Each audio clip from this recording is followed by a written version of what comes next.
Stop saying sorry. Reclaim your frame.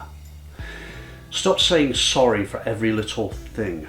For a start, you don't mean it, it's just a bad habit you've got into. The truth of the matter is, most of the time, you're not actually sorry. It makes you sound weak. It makes you surrender your power to other people. And the bottom line is, it's actually repulsive to people. Stop saying sorry for the slightest, smallest misdemeanor, accident, bump into somebody in the supermarket, everyday occurrence. Because the truth of the matter is, you're not actually sorry.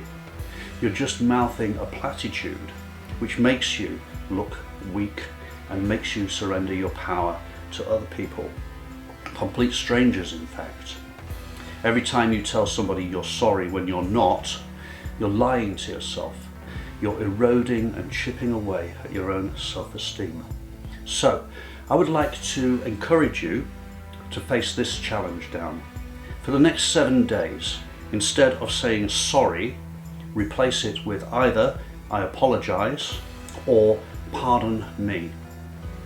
When you bump into somebody in the supermarket, or when you drop something or you make a mistake, instead of saying sorry, apologize. Take it on the chin. Own it and move on. Because when you're saying sorry to people relentlessly, you're trying to emotionally blackmail them into liking you. And the fact is, it's doing the exact opposite of what you desire. So try it for 7 days. Instead of sorry, try I apologize or pardon me.